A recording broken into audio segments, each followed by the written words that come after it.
ठीक है, ठीक है।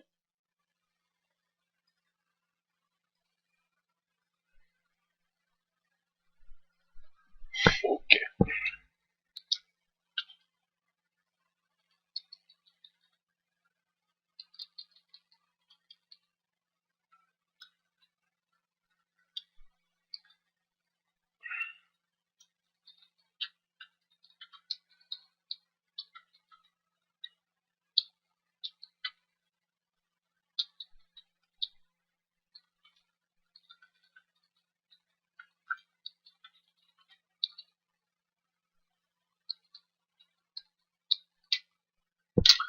IP address is used to provide a unique identity to a device or devices on an inter network। है ना, किसी भी डिवाइस को जो हम नेटवर्क से अटैच कर रहे हैं उसको एक यूनिक आइडेंटिटी देने के लिए हम आईपी एड्रेस यूज करते हैं। ठीक है। अब इसमें हम ये कह सकते हैं कि भाई जो है एक दूसरा एड्रेस भी हम यूज करते हैं, मैक एड्रेस। वो भी तो हर डिवाइस का यूनिक होता है, उससे भी तो डिवाइसेस को यूनिक आइडेंटिटी मिल रही है। तो आईपी एड्रेस यूज करने की जरूरत क्या है? तो इसमें क्या है ना कि जो मैक एड्रेस है वो एक लोकल लैन पे यूनिक होने की जरूरत है, या एक लोकल लैन पे जो मैक एड्रेस है अगर तो यूनिक होने की रिक्वायरमेंट लोकल लैन पे ही है। मतलब दो अलग अलग लैन्स अगर हैं और वहां पे मैक एड्रेस अगर डुप्लीकेट भी होता है तो कोई इशू नहीं है उसमें, है ना। लेकिन जब हम एक इंटर नेटवर्क की बात करते हैं, एक से ज्यादा लैन्स हैं मल्टीपल लैन्स हैं, तो वहां पे हालांकि वैसे तो नॉर्मली जो है मैक एड्रेस वैसे यूनिक होता ही है, लेकिन अगर नहीं भी हो मैक एड्रेस यूनिक, तो जो आईपी एड्रेस है वो यूनिक आइडेंटिटी प्रोवाइड करता है ना। तो जैसे सपोज कि हम्म, जैसे किसी शहर का नाम आप सपोज करिए।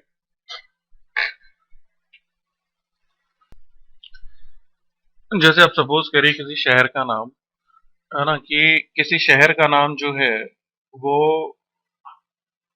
किसी एक कंट्री के अंदर यूनिक होना चाहिए, है ना। या किसी स्टेट की अगर बात करें तो किसी स्टेट का नाम जो है वो किसी कंट्री के अंदर यूनिक होना चाहिए। दो अलग अलग कंट्रीज में स्टेट का नाम अगर कॉमन भी है तो कोई फर्क नहीं पड़ेगा, है ना। जैसे सपोज करिए कि अ, हमारा क्या कहते हैं इसको, जैसे लखनऊ शहर ही है। लखनऊ हमारा जो है ये इंडिया में भी एक शहर है, कनाडा में भी लखनऊ नाम का एक शहर है। ठीक है। तो अलग अलग हमारे जो शहर हैं इनके जो नाम है वो सेम है दो अलग अलग कंट्रीज में। ठीक है।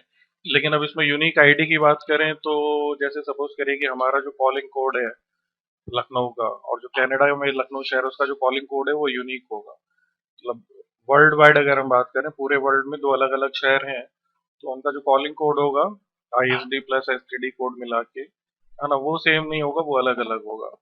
तो वैसे जो डिवाइसेस हैं हमारे नेटवर्क पे, हालांकि उनको मैक एड्रेस से एक यूनिक आइडेंटिटी मिल रही है, लेकिन एक इंटर नेटवर्क की जब हम बात करते हैं तो इंटर नेटवर्क पे जो यूनिक आईडी है वो आईपी एड्रेस से ही मिलती है ना। एक मिनट में। ओके। ठीक है। तो आईपी एड्रेस जो हम यूज करते हैं, आईपी एड्रेस के भी डिफरेंट वर्जन हैं, है ना। हम लोग अभी जो पढ़ रहे हैं आईपी वर्जन 4 की बात हम कर रहे हैं। आईपी वर्जन 6 हम लोग आगे देख लेंगे। तो ये मेरा फोन बड़ा बचता है, एक मिनट। ओके। तो हम आईपी वर्जन 4 की बात कर रहे हैं। आईपी वर्जन 4 जो है इसमें जो हम आईपी एड्रेस यूज कर रहे हैं इसका साइज होता है 32 बिट्स, है ना। और बाइट्स में अगर लिखें तो जो एड्रेस है वो 4 बाइट्स का होता है। ठीक है। एड्रेस लिखने की जो नोटेशन है, एड्रेस हम लिखते हैं, हम कहते हैं कि हम एड्रेस लिखते हैं डॉटेड डेसिमल नोटेशन में। ठीक है। इसमें एक मिनट तो, हाँ मुकम्मल।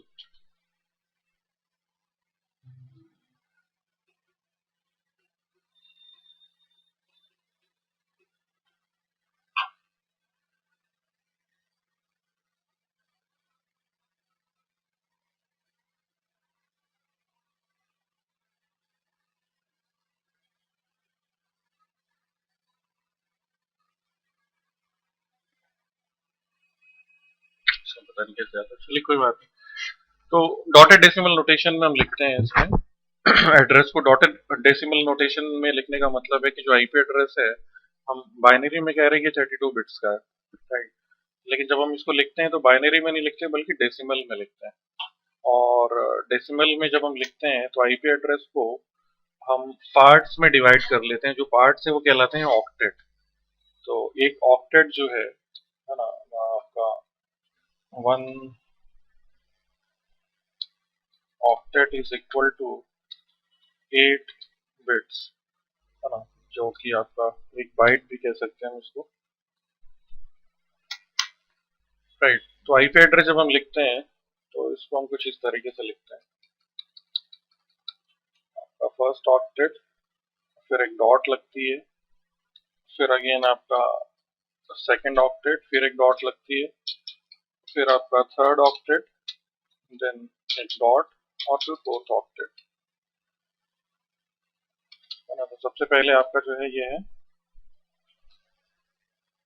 फर्स्ट, सबसे पहले हमारा जो है वो है first octet,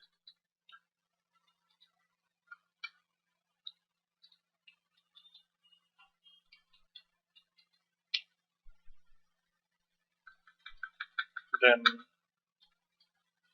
second octet, then third octet, and then fourth octet। ठीक है। अब यहाँ पे क्या है कि हर ऑक्टेट जो है वो 8 बिट का है। जो फर्स्ट ऑक्टेट है इसका साइज है 8 बिट्स। इसी तरीके से आपका जो सेकंड ऑक्टेट है इसका भी साइज है 8 बिट्स। थर्ड ऑक्टेट का भी साइज है हमारा 8 बिट्स, और जो फोर्थ ऑक्टेट है इसका भी साइज है 8 बिट्स, राइट। तो जो 32 बिट का हमारा आईपी एड्रेस था इसको हम 4 ऑक्टेट में डिवाइड करके लिखते हैं, जहाँ पे हर ऑक्टेट का साइज होता है 8 बिट्स। अब आपने पढ़ा होगा इसमें आईपी एड्रेसिंग में, या बाइनरी हम लोग आगे डिस्कस भी कर लेंगे, मैं बताता हूँ आपको। देखिए 8 बिट्स अगर हम यूज कर रहे हैं, है ना, तो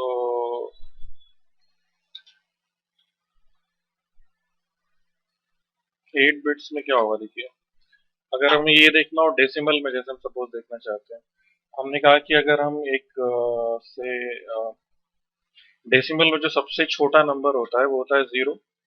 सबसे बड़ा नंबर जो होता है डेसिमल में, है ना, डेसिमल की बात अगर करें तो डेसिमल में जो स्मॉलेस्ट नंबर है वो है 0। और डेसिमल में आपका जो लार्जेस्ट डिजिट है, नंबर नहीं कहना चाहिए, है ना, जो आपका सबसे बड़ा डिजिट है वो है 9। ठीक। अब अगर हम कहें कि हमें एक 3 डिजिट नंबर जो है वो लिखने हैं, 3 डिजिट नंबर, तो अगर हम डेसिमल में 3 डिजिट नंबर लिखेंगे तो स्मॉलेस्ट 3 डिजिट नंबर क्या होगा हमारा, स्मॉलेस्ट 3 डिजिट नंबर और लार्जेस्ट 3 डिजिट नंबर।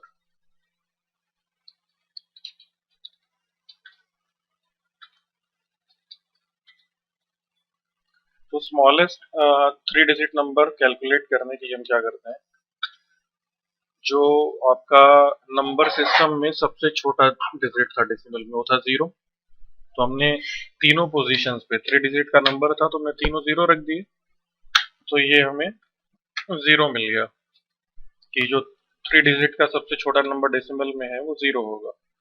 और डेसिमल में ही हम 3 डिजिट का अगर सबसे बड़ा नंबर कैलकुलेट करना चाहते हैं तो डेसिमल में जो लार्जेस्ट डिजिट है वो है 9। तो हमने तीनों डिजिट पोजीशंस पे 999 रखा, तो डेसिमल में 3 डिजिट का जो सबसे बड़ा नंबर होगा वो होगा 999, राइट। इसी तरीके से अब अगर हम बात करें, हम डेसिमल की बात करें, तो अगर हम बाइनरी में बात करें तो जो बाइनरी हमारा नंबर सिस्टम है उसमें जो 2 डिजिट पॉसिबल होते हैं, इसमें जो सबसे स्मॉलेस्ट डिजिट है बाइनरी में वो है 0। ठीक है। और बाइनरी में आपका जो लार्जेस्ट या सबसे बड़ा डिजिट है वो है 1। है ना, दो ही डिजिट होते हैं 0 और 1। 0 छोटा है सबसे और 1 सबसे बड़ा है, या इन दोनों में 1 बड़ा है 0 छोटा है। अब अगर हम बाइनरी में कहें कि हमें एक 3 डिजिट बाइनरी नंबर जो है वो चाहिए, ठीक है, और हम जानना चाहते हैं कि 3 डिजिट का स्मॉलेस्ट 3 डिजिट बाइनरी नंबर क्या होगा, और साथ ही साथ हम जानना चाहते हैं कि लार्जेस्ट 3 डिजिट बाइनरी नंबर क्या होगा। तो सबसे छोटा 3 डिजिट का बाइनरी नंबर कैलकुलेट करने के लिए बाइनरी में जो स्मॉलेस्ट डिजिट है 0, वो हमने रख दिया तीनों पोजीशंस पे 0 0 0। इसको डेसिमल में अगर कन्वर्ट करके हम लिखेंगे तो ये हो गया 0, ठीक है। और इसी तरीके से बाइनरी में अगर 3 डिजिट का, है ना, या 3 बिट्स कहना चाहिए, डिजिट नहीं कहना चाहिए, 3 बिट्स का अगर हमारा एक बाइनरी नंबर है तो सबसे बड़ा क्या नंबर होगा, वो होगा 1 1 1, क्योंकि बाइनरी में जो सबसे बड़ा बिट है हमारा, है ना, वो है 1। तो दिस इज इक्विवेलेंट टू, इसको हम डेसिमल में कन्वर्ट करके लिखें तो ये होगा, कितना होगा ये, 7, ठीक है। तो 3 डिजिट बाइनरी नंबर अगर हम लिखते हैं तो सबसे छोटा नंबर कैलकुलेट करने के लिए हम सारे के सारे 0 कर देते हैं, और सबसे बड़ा नंबर 3 डिजिट का कैलकुलेट करने के लिए बाइनरी में हम सारी बिट पोजीशन पे 1 कर देते हैं। अब ऐसे अगर हम किसी एक ऑक्टेट की बात करें कि किसी एक ऑक्टेट में हम कह रहे हैं कि 8 बिट्स हैं, ठीक है, तो किसी एक ऑक्टेट में हम क्या वैल्यूज लिख सकते हैं। तो उसके लिए रेंज कैलकुलेट करने के लिए हम क्या करें, हम 8 डिजिट का स्मॉलेस्ट नंबर और 8 डिजिट का लार्जेस्ट नंबर कैलकुलेट कर लें। तो हमने लिखा स्मॉलेस्ट 8 डिजिट नंबर, तो ये हो जाएगा 1 2 3 4 5 6 7 8, विच इज इक्वल टू 0। और ऐसे ही अगर हम करें यहाँ पे लार्जेस्ट 8 डिजिट नंबर बाइनरी में, इट विल बी 1 2 3 4 5 6 7 8, है ना, सारी बिट पोजीशंस पे हमने 1 कर दिया। तो अब इसको अगर हम बाइनरी में लिखें तो दिस इज इक्वल टू 255, ठीक है।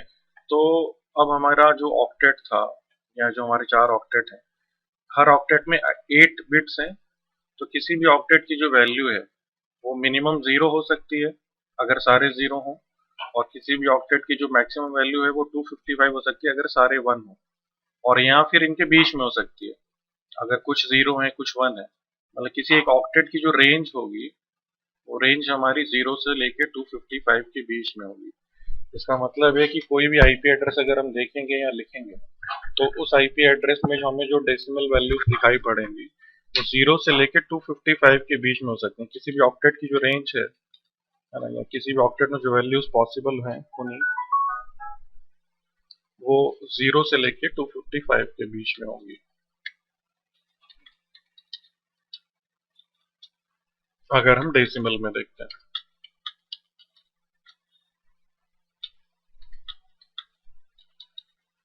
ठीक है। तो जैसे अगर हम एक सैंपल आईपी एड्रेस लिखें तो वो कुछ इस तरीके से होगा।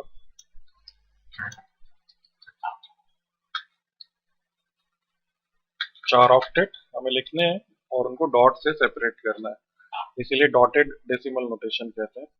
तो कुछ इस तरीके से, जैसे हमने लिखा 192 फर्स्ट ऑक्टेट की वैल्यू, डॉट लगाया, 168 सेकंड ऑक्टेट की वैल्यू, डॉट लगाया, 100 थर्ड ऑक्टेट की वैल्यू, डॉट लगाया, और उसके आगे कुछ भी ले लीजिए से 50। तो ये एक वैलिड एड्रेस है ना, एक वैलिड आईपी एड्रेस। और अगर हम जिस तरीके से लिखें हम एक इनवैलिड भी देख लेते हैं।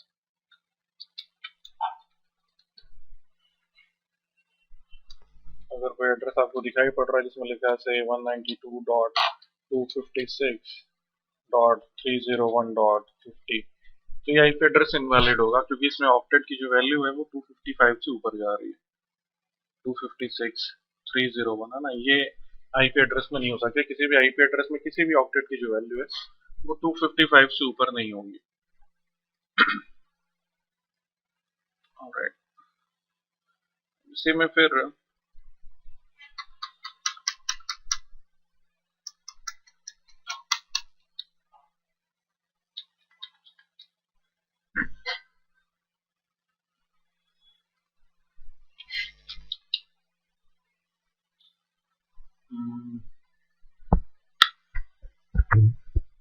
आईपी एड्रेस जो हम लिखते हैं, है ना, किसी भी आईपी एड्रेस में दो पार्ट्स होते हैं, parts of an IP address.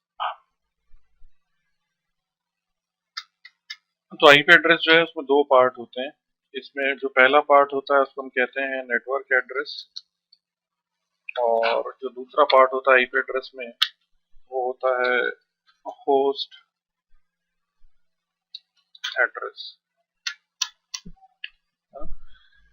जैसे एक आईपी एड्रेस लिखा है सपोज 192.168.1.50, इस तरीके से।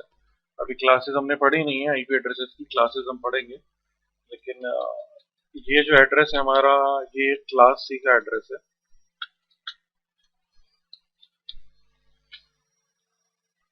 ठीक है, तो क्लास सी एड्रेसेस में क्या होता है,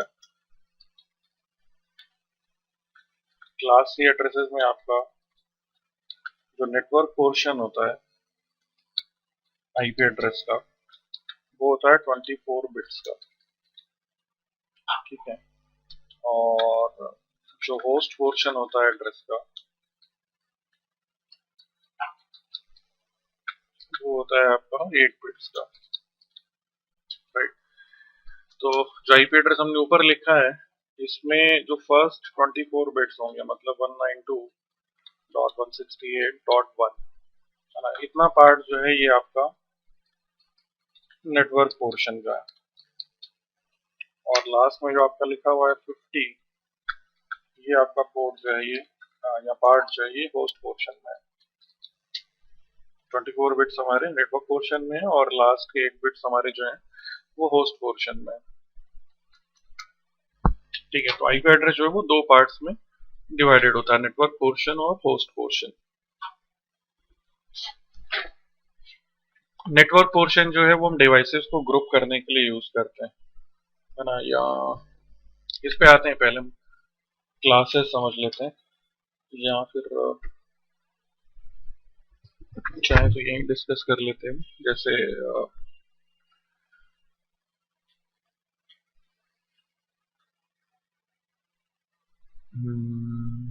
ठीक है, आईपी एड्रेस का पर्पस क्या है ना, आईपी एड्रेस क्यों यूज करते हैं। आईपी एड्रेस आपका जो है, हाँ जी, ये ये है ना इसमें कि ये जो एक आईपी एड्रेस लिखा है, हम कह रहे हैं कि किसी भी आईपी एड्रेस में दो पार्ट होते हैं, एक होस्ट नेटवर्क पोर्शन और होस्ट पोर्शन। तो ये जो आईपी एड्रेस है इसमें इतना पार्ट जो है ना 192.168.1, ये नेटवर्क पोर्शन है, और ये जो 50 लिखा है ये होस्ट पोर्शन है। हाँ, वो यही वाला 50 है ना, ये जो 50 यहाँ पे लिखा है ये होस्ट पोर्शन में ना, इसी को कह रहे हैं कि जो 50 है वो होस्ट पोर्शन में, और 192.168 जो है ये नेटवर्क पोर्शन है। ठीक है, आईपी एड्रेस के साथ हम एक चीज और कहते हैं कि यूज आईपी एड्रेसेस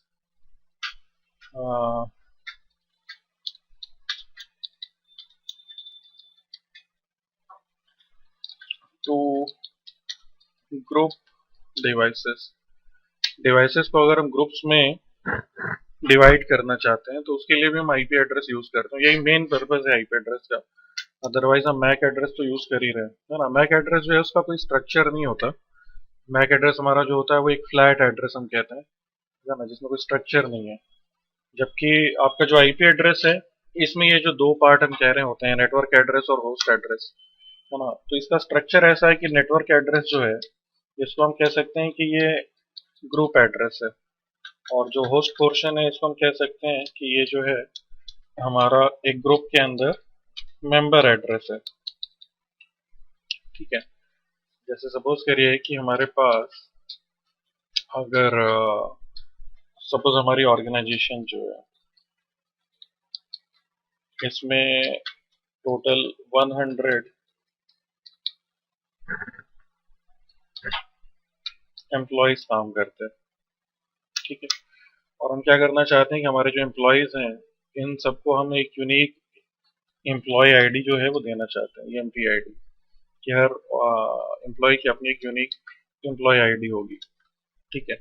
तो अब एम्प्लॉय आईडी आप रखेंगे तो उसका सिंटैक्स या स्ट्रक्चर क्या होगा, है ना। जनरली जैसे हम कोई सॉफ्टवेयर वगैरह बनाते हैं तो वहाँ पे डिसाइड करते हैं कि हमारा जो सॉफ्टवेयर है उसमें हर एम्प्लॉय की हम एम्प्लॉय आईडी जो है वो एंटर करेंगे, या उनके आई कार्ड्स अगर बनाएंगे तो उनके आई कार्ड्स पे एम्प्लॉय आईडी लिखी होगी। तो उसका फॉर्मेट हम क्या रखना चाहते हैं, ठीक है। तो फॉर्मेट जो है एम्प्लॉय आईडी का एक ऐसा हो सकता है कि भाई हम एक सीरियल नंबर यूज कर लें, है ना। सीरियल नंबर अगर हम सीधे सीधे यूज करें, जैसे हमने कहा कि भाई हमारी ऑर्गेनाइजेशन में जो पहला एम्प्लॉय है, टोटल 100 एम्प्लॉयज हैं, तो 100 एम्प्लॉयज की आईडी के लिए सपोज हमने कहा कि भाई हम 4 डिजिट का सीरियल नंबर यूज करेंगे।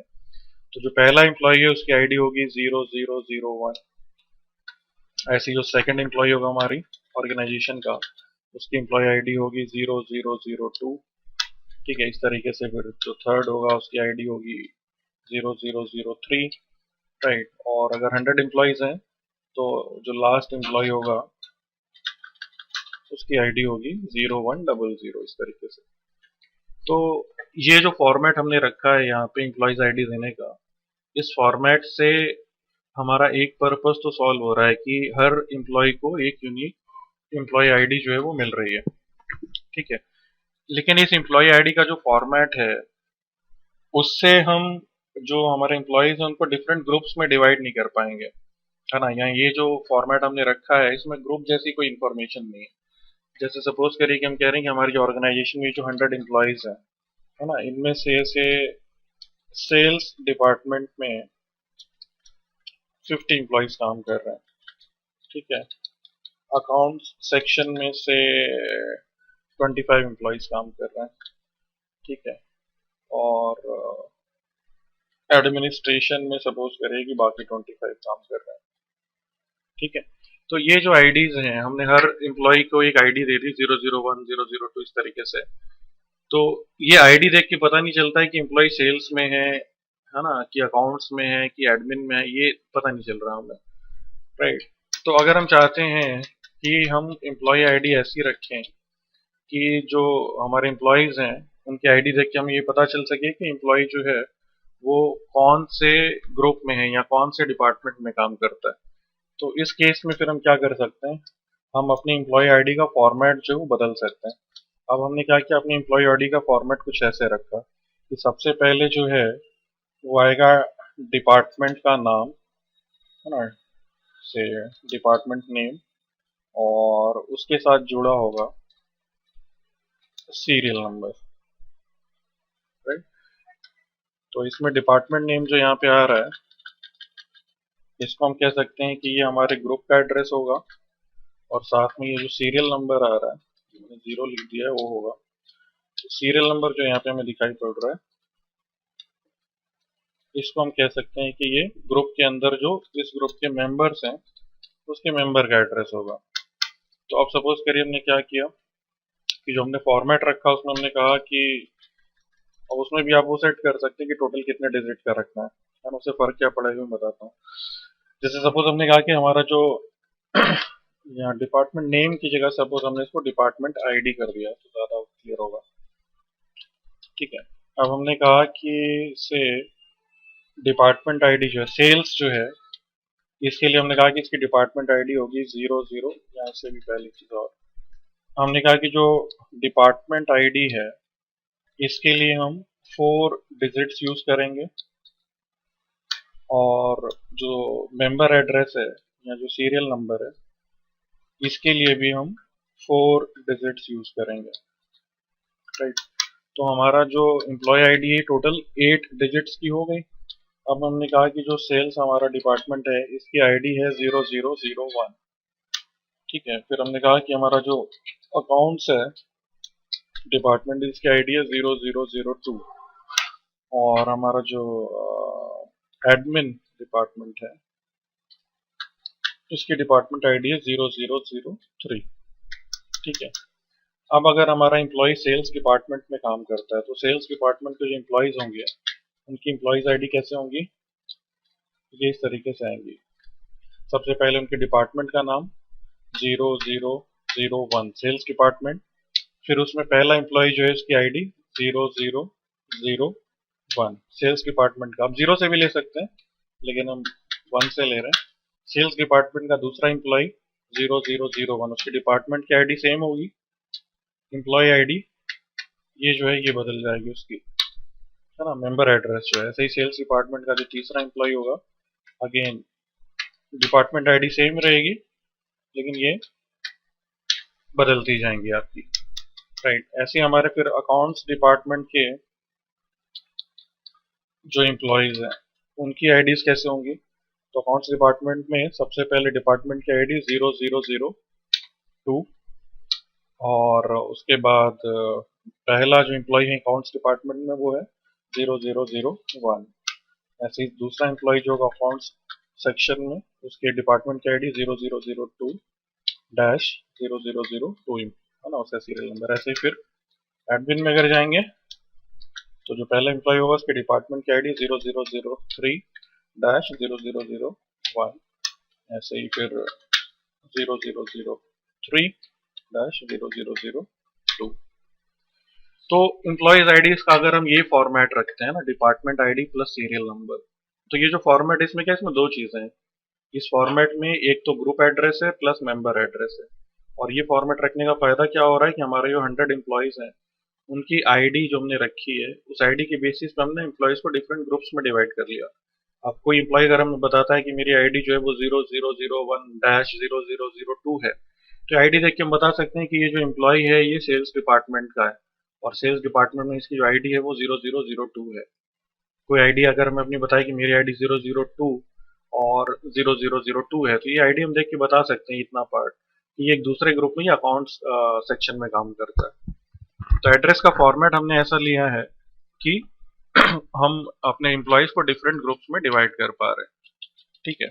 अब इसमें जो हमने नंबर ऑफ डिजिट्स लिए हैं, है ना, जैसे हमने यहाँ पे क्या किया, हमने कहा कि हमारा जो टोटल एम्प्लॉय आईडी का जो फील्ड है इसका टोटल साइज कितना है। एम्प्लॉय आईडी हमने जो ली है ये टोटल 8 डिजिट्स की है। ठीक है। और इन 8 डिजिट्स हमने क्या कर रखा है, दो पार्ट में डिवाइड कर रखा है। हमने 4 डिजिट्स जो है वो ले रखी हैं डिपार्टमेंट के लिए, और बाकी की 4 डिजिट्स हमने ले रखी हैं आपकी डिपार्टमेंट जो एम्प्लॉयज हैं उनकी आईडी के लिए। इनको कम ज़्यादा करने से क्या फ़र्क पड़ेगा। देखिए अभी क्या है, एमपी आईडी जो है इसमें हमने जो डिपार्टमेंट आईडी के लिए डिजिट्स ले रखी हैं वो हमने ले रखी हैं 4 डिजिट्स। ठीक है। और उसके अंदर एम्प्लॉय आईडी या एम्प्लॉय नंबर कर देते हैं, उसके लिए भी हमने ले रखी हैं 4 डिजिट्स। तो इन दोनों के साइज से क्या फर्क पड़ रहा है। अगर हमारी डिपार्टमेंट आईडी जो है वो 4 डिजिट्स की है तो हमारे ऑर्गेनाइजेशन में हम टोटल कितनी डिपार्टमेंट आईडी बना सकते हैं या टोटल कितने डिपार्टमेंट हो सकते हैं। हमारे ऑर्गेनाइजेशन में जो टोटल डिपार्टमेंट्स हो सकते हैं 4 डिजिट का जो सबसे छोटा नंबर है वो है 0000 या 0, और जो सबसे बड़ा नंबर है वो है 9999 9999। तो ये जो टोटल रेंज है इसका मतलब है कि हम ये जो फॉर्मेट ले रहे हैं इस फॉर्मेट के बेसिस पे हम टोटल 10,000 डिपार्टमेंट आईडीज क्रिएट कर सकते हैं। फिर जो एमपी नंबर हम इसके अंदर ले रहे हैं तो ना ये भी 4 डिजिट का है, तो इसकी भी रेंज 0000 से लेके 9999 तक है, तो ये भी अगेन 10,000 हुआ। तो इसका मतलब है कि हम टोटल 10,000 डिपार्टमेंट्स क्रिएट कर सकते हैं, और इन डिपार्टमेंट्स में ये जो 10,000 डिपार्टमेंट हम बना सकते हैं इसमें हर डिपार्टमेंट में 10,000 एम्प्लॉय हो सकते हैं। लेकिन अब इसी को अगर हम थोड़ा छोटा बड़ा करें, जैसे हमने यहाँ पे कहा कि अगर हम डिपार्टमेंट आईडी जो है इसको थोड़ा छोटा कर दें, हमने कहा कि हम डिपार्टमेंट आईडी जो है इसको हम रखते हैं 3 डिजिट का, राइट। तो 3 डिजिट का रखते हैं तो जो सबसे छोटा नंबर 3 डिजिट का है वो हो जाएगा 000, और जो सबसे बड़ा नंबर है हो जाएगा 999। इसका मतलब कि हम जो एम्प्लॉय आईडीज क्रिएट करेंगे उसमें जो डिपार्टमेंट आईडी है वो 0 से लेकर 999 मतलब 1000 डिपार्टमेंट आईडीज हम क्रिएट कर सकते हैं। लेकिन डिपार्टमेंट आईडी हमने छोटी की तो एम्प्लॉइज नंबर जो हमें देना है उसका साइज बढ़ जाएगा, वो 5 डिजिट का हो जाएगा, राइट। अब ये अगर 5 डिजिट का हो जाता है तो इसकी रेंज हो गई आपकी 00000 से लेके 99999, राइट। 5 डिजिट में कितना हो गया ये 99,999, मतलब टोटल हो गया है आपका 1 लाख। तो डिपार्टमेंट आईडी का साइज छोटा करने से नंबर ऑफ डिपार्टमेंट्स कम हो जाएंगे, लेकिन एक डिपार्टमेंट में जो नंबर ऑफ एम्प्लॉयज हम रख सकते हैं वो बढ़ जाएंगे, है ना। तो डिपेंड करता है कि आपको ग्रुप्स का साइज छोटा रखना है कि बड़ा रखना है। अगर आपको नंबर ऑफ ग्रुप्स ज्यादा रखने हैं, ठीक है, मतलब नंबर ऑफ डिपार्टमेंट ज्यादा रखने हैं लेकिन उन डिपार्टमेंट्स में एम्प्लॉयज कम होंगे, तो आप डिपार्टमेंट आईडी जो है उसका साइज बड़ा रखिए, एम्प्लॉय नंबर का साइज छोटा रखिए। लेकिन अगर आपको नंबर ऑफ डिपार्टमेंट्स कम रखने हैं लेकिन उनमें जो एम्प्लॉयज है वो ज्यादा रखने हैं, तो फिर आप डिपार्टमेंट आईडी जो उसका साइज छोटा रखिए और एम्प्लॉय नंबर जो उसका साइज बड़ा रखिए। तो ऐसा ही आईपी एड्रेसेस में हो रहा है। आईपी एड्रेसेस में क्या हो रहा है कि जैसे हमारे पास सपोज करिए कि से 500 कंप्यूटर्स हैं। अब इन 500 कंप्यूटर्स को हम दो अलग अलग नेटवर्क्स पे रखना चाहते हैं, है ना। जो हम काम वहाँ पे डिपार्टमेंट आईडी से ले रहे थे या ग्रुप से ले रहे थे, वही काम हम यहाँ पे नेटवर्क एड्रेस से लेते हैं। तो हमने यहाँ पे क्या किया, हमने कहा कि हमारा जो पहला नेटवर्क होगा आईपी एड्रेस में होगा 192.168.1 का, ये नेटवर्क एड्रेस है, ठीक है। और हमने जैसा कहा कि किसी भी ऑक्टेट में जो रेंज है वो 0 से लेकर 255 हो सकती है। तो पहले 3 ऑक्टेट हमारे नेटवर्क के हो गए, लास्ट ऑक्टेट जो है वो रिप्रेजेंट करता है होस्ट एड्रेस को या किसी कंप्यूटर के एड्रेस को। तो जो कंप्यूटर एड्रेस है वो आपका 0 से लेकर 255 तक हो सकता है। तो हमारा जो पहला नेटवर्क है उसकी रेंज 192.168.1.0 से लेकर 1.255 तक होगी, राइट। तो ये जो पार्ट है आपका ये हुआ नेटवर्क एड्रेस 192.168.1 और इधर भी 192.168.1, और ये 0 से लेके ये 255 तक ये आपका होस्ट पोर्शन हो गया। तो ये हमारा एक ग्रुप बना, राइट। इसी तरीके से 192.168 अगर हम लिखें 2.0 और इसकी रेंज होगी 192.168.2.255 तक, ठीक है। तो अब इसमें क्या है कि यहाँ पे नेटवर्क एड्रेस अलग था, है ना, और सेकंड वाले में नेटवर्क एड्रेस अलग है। तो इसका मतलब है कि ये दो अलग अलग ग्रुप्स हैं या दो अलग अलग नेटवर्क्स हैं। जैसे यहाँ पे डिपार्टमेंट आईडी 001 थी, यहाँ पे 002 थी, ये रिप्रेजेंट कर रही है कि दो अलग अलग डिपार्टमेंट हैं या दो अलग अलग आपकी ग्रुप्स हैं ये। वैसे यहाँ पे नेटवर्क एड्रेस आ रहा है 192.168.1, यहाँ पे आ रहा है 192.168.2। तो इसका मतलब है कि हमें ये दो अलग अलग ग्रुप्स मिल रहे हैं, और किसी जो यूज अब कंप्यूटर्स जो हैं जैसे हमारे, तो वो कंप्यूटर जिनका आईपी एड्रेस 192.168.1 से शुरू होता है वो एक नेटवर्क पे है, और वो कंप्यूटर जिनका एड्रेस 192.168.2 से शुरू होता है वो एक दूसरे नेटवर्क पे है ना। तो इस तरीके से अगर हम अपने 500 कंप्यूटर्स को दो अलग अलग ग्रुप्स में डिवाइड करना चाहते हैं, तो उनके लिए हम जो आईपी एड्रेस उन पे कॉन्फ़िगर करें उसमें हम नेटवर्क पोर्शन जो है वो अलग अलग रख देंगे या अलग अलग कर सकते हैं, राइट। अब ये काम जो है मैक एड्रेस से नहीं हो सकता। मैक एड्रेस में ये स्ट्रक्चर नहीं होता। मैक एड्रेस जो एक फ्लैट एड्रेस होता है, एक सीरियल नंबर की तरह, है ना। तो उससे यूनिक आइडेंटिटी तो मिलती है मैक एड्रेस से डिवाइसेस को, लेकिन मैक एड्रेस की बेसिस पे हम डिवाइसेस को डिफरेंट ग्रुप्स में जो है डिवाइड नहीं कर सकते। इसके बाद फिर है आपका आईपी एड्रेस में बात हम करें क्लासेस ऑफ आईपी एड्रेस।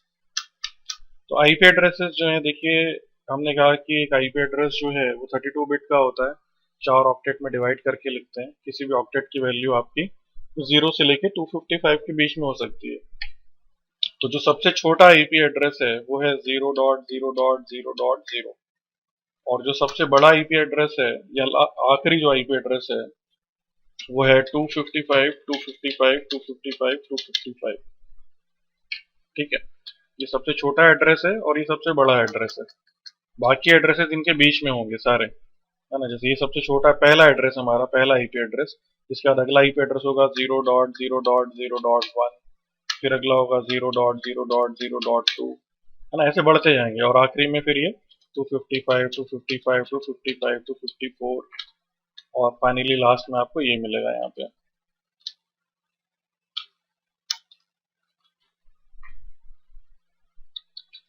तो ये इतने एड्रेसेस है ना, पहला एड्रेस है आपका 0000, है ना, टोटल एड्रेसेस की हम बात कर रहे हैं, और जो लास्ट एड्रेस है वो है 255, 255, 255, 255। तो टोटल नंबर ऑफ जो आईपी एड्रेसेस आपको मिलते हैं या पॉसिबल है, total number of IP addresses, it is equal to 2 raise to, है ना, अब रेस टू यहाँ पे बनेगा नहीं मेरे ख्याल से, कैरेट सिंबल से बताता हूँ, है ना, 2 की पावर 32, क्योंकि आईपी एड्रेस 32 बिट्स का होता है, तो 32 बिट्स हम कितने नंबर बना सकते हैं, 2 की पावर 32, 2 रेस टू 32। तो इतने सारे आईपी एड्रेसेस जो है वो पॉसिबल है ना। जैसे हमने कहा कि जो एम्प्लॉय आईडी है वो हमने रखी है 8 डिजिट्स की, राइट। तो 8 डिजिट्स की अगर हमारी एम्प्लॉय आईडी है, तो जो total number of employ IDs possible हैं वो 00 कुछ इस तरीके से, अगर इसको हम डेसिमल में लिखें, 8 डिजिट्स की अगर हम एम्प्लॉय आईडी रखते हैं, तो जो सबसे छोटी एम्प्लॉय आईडी है वो होगी 0000-0000, और जो सबसे बड़ी एम्प्लॉय आईडी होगी 9999-9999। तो वैसे ही हमारे आईपी एड्रेसेस की रेंज है, सबसे छोटी और सबसे बड़ी। अब हमने यहाँ पे क्या कर रखा है आईपी एड्रेसिंग में, कि ये जो टोटल नंबर ऑफ एड्रेसेस हैं 000 से लेके 255, 255, 255, 255 तक, इनको डिफरेंट क्लासेस में डिवाइड कर रखा है। और कोई आईपी एड्रेस जो है वो किस क्लास में है, ये हम उसके फर्स्ट ऑक्टेट की जो वैल्यू है वो देख के पहचानते हैं, है ना। We identify class of an IP address by looking at the value of first octet। किसी भी आईपी एड्रेस का जो फर्स्ट ऑक्टेट है, उस फर्स्ट ऑक्टेट की वैल्यू देख के हमें पता चलता है कि वो आईपी एड्रेस कौन सी क्लास का है, राइट। तो हम पहली क्लास हमारे पास जो है वो है क्लास ए।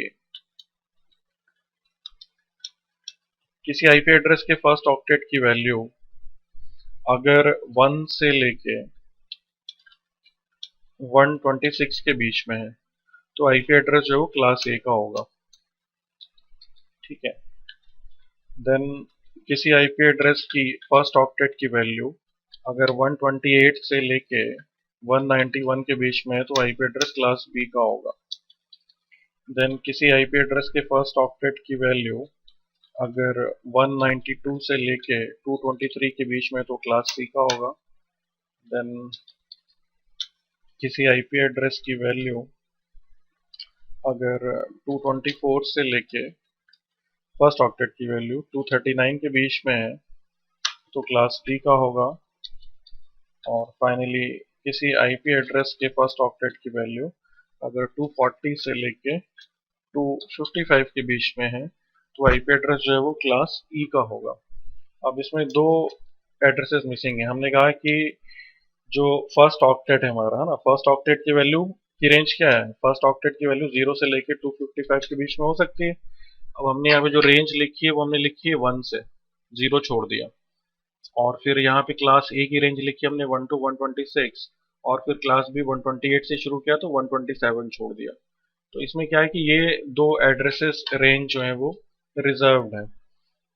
वो सारे एड्रेस जो 0 से शुरू होते हैं और वो सारे एड्रेसेस जो 127 से शुरू होते हैं, है ना, इसमें ऐसे लिख लेते हैं, रिजर्व्ड आईपी एड्रेसेस। एक मिनट मुजम्मिल,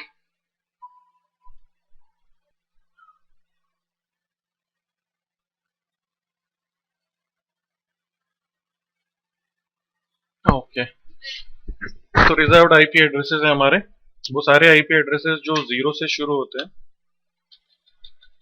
या 127 से शुरू होते हैं, है ना। मतलब 0.0.0.0 से लेके 0.255 है ना, इस रेंज के जो एड्रेसेस हैं वो आपके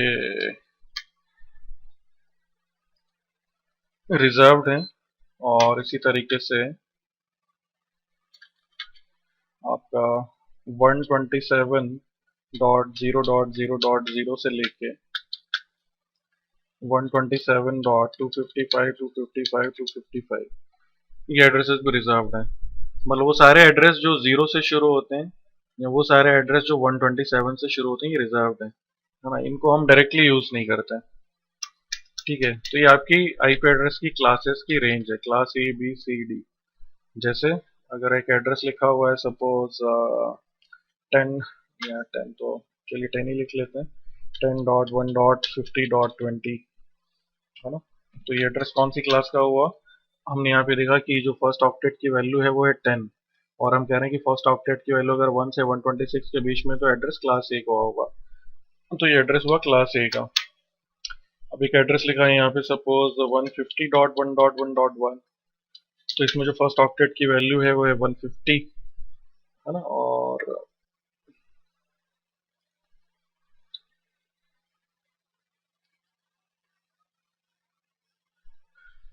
ओके, तो फर्स्ट ऑक्टेट की वैल्यू यहाँ पे 150 है ना। और 150 जो है हमने कहा कि अगर रेंज फर्स्ट ऑक्टेट की वैल्यू 128 से 191 के बीच में हो तो क्लास जो है वो बी होगी। ऐसी एड्रेस अगर लिखा हुआ है सपोज 200.90.1.2 या 52 मान लीजिए, तो इसमें जो फर्स्ट ऑक्टेट है इसकी वैल्यू है 200 है ना। और 200 जो है हमने रेंज लिखी है कि अगर एड्रेस 192 से 223 के बीच में हो तो क्लास सी का होगा। तो क्लास सी का एड्रेस हुआ, राइट। तो अब यहाँ पे फिर बात है कि हमने आईपी एड्रेसेस को अलग अलग क्लासेस में डिवाइड क्यों कर रखा है ना, इसका क्या फायदा है। आईपी एड्रेसेस यूनिक आईडी देते हैं, तो यूनिक आईडी हमें मिल ही रही है, तो डिफरेंट क्लासेस में डिवाइड करने का क्या फायदा है। तो इसमें जैसा हम अभी एम्प्लॉय आईडी में डिस्कस कर रहे थे कि हो सकता है कि आपको डिपार्टमेंट का साइज बड़ा रखना हो है ना, और उसमें एक डिपार्टमेंट में नंबर ऑफ एम्प्लॉयज कम रखने हो, या आपको जो नंबर ऑफ डिपार्टमेंट्स चाहिए वो हो सकता है ज़्यादा चाहिए हो। मतलब डिपार्टमेंट का हमें साइज छोटा रखना है लेकिन नंबर ऑफ डिपार्टमेंट्स हम चाहते हैं कि ज़्यादा हो, राइट। तो वो ऐसे ही कंप्यूटर नेटवर्क्स में क्या हो सकता है कि हम कह रहे हैं कि हम आईपी एड्रेस के बेसिस पर डिवाइसेस को डिफरेंट ग्रुप्स में डिवाइड कर सकते हैं, राइट। तो आपका हो सकता है कि जो ग्रुप्स हैं इनके साइज हम छोटे बड़े रखना चाहें। जैसे सपोज हम चाहते हैं कि हम अपने कंप्यूटर्स का एक ग्रुप जो बना रहे हैं उसमें हम 500 पीसीज रखेंगे, एक दूसरा ग्रुप जो हम बना रहे हैं उसमें हम 200 पीसीज रखेंगे, एक तीसरा ग्रुप जो हम बना रहे हैं उसमें 2000 कंप्यूटर्स रखेंगे, है ना। तो नंबर ऑफ कंप्यूटर्स जिनको आप किसी एक आईपी नेटवर्क पे रखना चाहते हैं वो छोटे बड़े हो सकते हैं, राइट। तो उस पर्पज से इन्होंने क्या किया, जो आईपी एड्रेसेस थे उसमें इन्होंने 3 तरह की ग्रुप बना दिए है ना। इसमें देखिए ये जो ग्रुप्स हैं आपके ए बी सी डी ई, ये जो आपकी 5 क्लासेस हैं, इन क्लासेस में आपके यूजेबल क्लासेस जो आप यूज करते हैं वो तो पहली 3 ही है, क्लास ए बी और सी। अगर आप डिवाइसेस को आईपी एड्रेस असाइन करना चाहते हैं तो IP address class A, class B या क्लास सी के ही हो सकते हैं, है ना। इसको हम थोड़ा सा लिख लेते हैं फिर आगे डिस्कस करेंगे। ड्रॉ करना पॉसिबल है या नहीं, टेक्स्ट बॉक्स से या नहीं कर पाएंगे हम।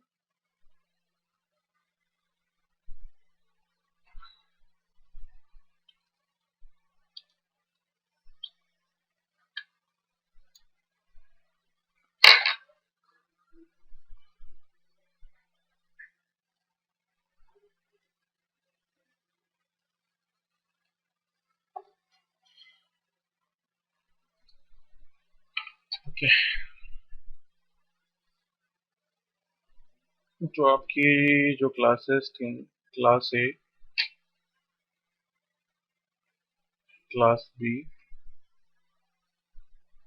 Class C, class D and class E. तो इसमें ये पहली जो 3 क्लासेस हैं, रेंज फिर से लिख लेते हैं। क्लास ए की रेंज 1 से लेके 126, क्लास बी 128 से लेके 191, क्लास सी 192 से लेके 223, क्लास डी 224 से लेके 239 और क्लास सी 240 से लेके 255। तो इसमें जो पहली 3 क्लासेस हैं, इनके जो एड्रेसेस हैं आपके, है ना, ये आपके यूनिकास्ट एड्रेस होते हैं। यूनिकास्ट एड्रेस का मतलब है कि इन एड्रेसेस को हम किसी एक डिवाइस को असाइन कर सकते हैं, है ना, या आप साथ में यूजेबल भी लिख सकते हैं, यूजेबल यूनिकास्ट एड्रेसेस। इनको हम यूज कर सकते हैं, डिवाइसेस को असाइन कर सकते हैं। इसमें क्लास डी के जो एड्रेसेस हैं, है तो ये भी यूजेबल, है ना, या यूजेबल टर्म यूज नहीं करते, इसको हमें कहना चाहिए कि हम असाइन कर सकते हैं, असाइनेबल हैं ये।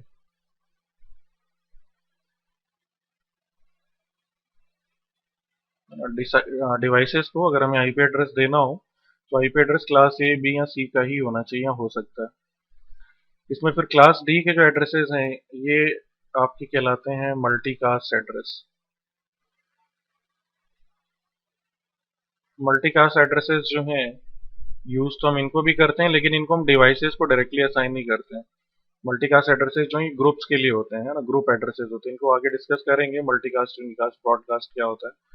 और फाइनली आपकी क्लास सी के जो एड्रेसेस हैं, ये रिजर्व्ड हैं, है ना। रिजर्व्ड का मतलब है कि इनको हम बिल्कुल यूज नहीं करते। अब इन्हें क्यों रिजर्व कर रखे थे, दो पर्पस ये कहते हैं जिनके लिए रिजर्व्ड हैं ये। एक तो ये कहते हैं रिसर्च पर्पस के लिए इन्होंने रिजर्व कर रखे हैं, और दूसरा ये कहते हैं फ्यूचर यूज के लिए, कि फ्यूचर में कभी जरूरत पड़ी तो यूज करेंगे। हालांकि ये कर नहीं रहे, है ना, IPv6 आ गया, फ्यूचर में हमने IPv वर्जन 4 में क्लास ई के एड्रेसेस यूज नहीं किए, तो जो ज्यादा है वो यही है, रिसर्च पर्पस के लिए इन्होंने रिजर्व रखे हैं, इसको हम यूज नहीं करते। ठीक है, तो क्लास ए बी और सी, इन 3 क्लासेस के एड्रेसेस ही हम यूज कर सकते हैं, राइट। अब एड्रेसेस को क्लासेस में डिवाइड करने की जरूरत क्या थी? अगर जो यूजेबल एड्रेसेस भी थे, तो उनको क्लास ए बी और सी में डिवाइड करने से क्या फायदा हुआ? तो इसमें यह है कि क्लास ए, क्लास बी और क्लास सी, इसमें जो हमें नेटवर्क्स मिल रहे हैं, आईपी नेटवर्क्स, जिन पर हम पीसीस को रख सकते हैं, जो ग्रुप का साइज हमें मिल रहा है, वो छोटा बड़ा है। क्लास ए में आपका नेटवर्क का साइज बड़ा है, लेकिन नंबर ऑफ नेटवर्क्स कम मिलते हैं। क्लास बी में जो नंबर ऑफ नेटवर्क्स हमें मिलते हैं, वो क्लास ए से ज्यादा है ना, लेकिन उसमें नंबर ऑफ डिवाइसेस जो हम रख सकते हैं वो क्लास ए से कम है। क्लास सी में जो हमारा नेटवर्क साइज है वो सबसे छोटा है, इसमें आपको नंबर ऑफ नेटवर्क सबसे ज्यादा मिलेंगे, लेकिन जो साइज है वो सबसे छोटा है। जो नंबर ऑफ डिवाइसेस हम किसी क्लास सी नेटवर्क पे रख सकते हैं, है ना, वो सबसे कम है क्लास सी में, राइट। तो बाकी फिर हम लोग इसको आगे कल डिस्कस करेंगे दोपहर में।